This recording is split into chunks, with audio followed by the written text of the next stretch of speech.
Stokes. Thank you, Mr. Chairman. Today's hearing is entitled, quote, "Are we losing the space race to China?" And if I were to try to summarize your collective testimony, as I understand it, you're saying that the United States is not losing the race to China, but China is gaining ground.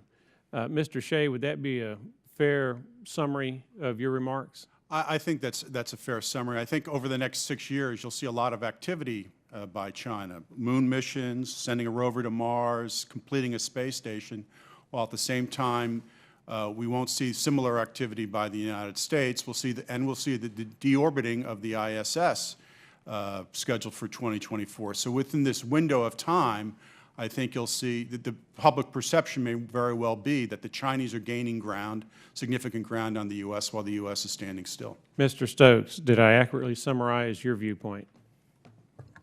Yes, you did, sir. I don't, I'm not sure if when you say space race, it implies a competition and it implies that we're aware of a competition.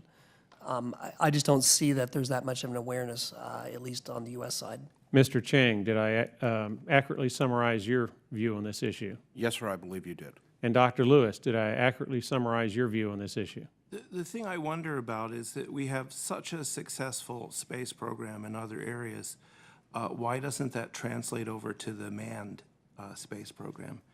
And unfortunately, when you talk about a race, you're talking about how do you keep score, and the score is determined largely by the manned program. So I think, yeah, you did summarize my views.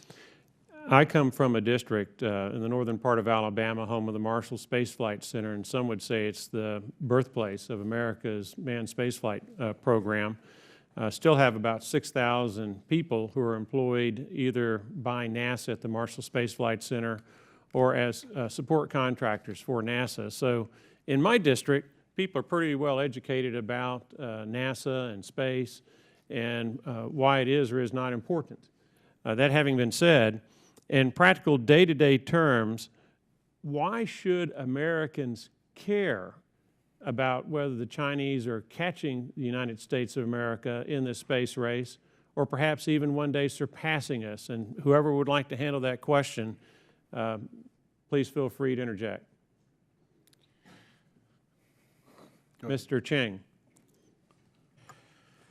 Sir, politics is as much about perception as it is about reality.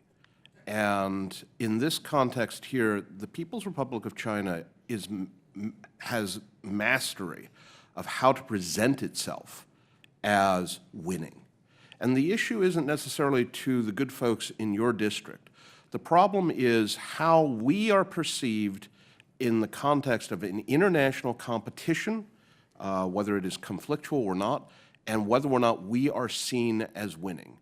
And in that regard, a China that scores what is touted by a state-run media as winning, that falls on receptive ears in Africa, in South America, in Southeast Asia, in East Asia, winds up creating a situation that works against our interests. Interesting concept. You're talking then in terms of geopolitical politics and perceptions of the different nations. Mr. Shea or Mr. Stokes or Dr. Lewis, why should the American people care that China may be gaining on us or perhaps one day surpassing us? One of the lessons from the first space race was that space is part of being a superpower. It's part of being able to influence global politics. It's part of being able to shape how the world works. And if I had to choose, I'd rather have the U.S. shape the world than China. There's this larger narrative about that asks, is the U.S. in decline? And a lot of European outlets, every time The Economist gets a chance, they say the U.S. is in decline. They're wrong, but our inability to perform in manned space flights contributes to this narrative that the U.S. is in decline. China will be the most powerful nation in 2020 or 2030 or sometime. That's not an outcome we want. Mr. Stokes or Mr. Shea, why should the average citizen, say, in Lexington, Massachusetts, care about whether the Chinese are gaining? Well, I agree with what Mr. Cheng and Dr. Lewis have said in terms of the diplomatic and geopolitical implications, but also their economic implications. There's been a lot of technology and economic growth generated from a successful space program, and we need to keep those benefits here in the United States. Mr. Stokes, do you have anything to add? Very briefly, one of the reasons why the United States chose to compete against the Soviet Union, the former Soviet Union, in the 1950s, 1960s, 1970s, is, at least part of the explanation is that it was viewed as part of a broader competition in terms of legitimacy.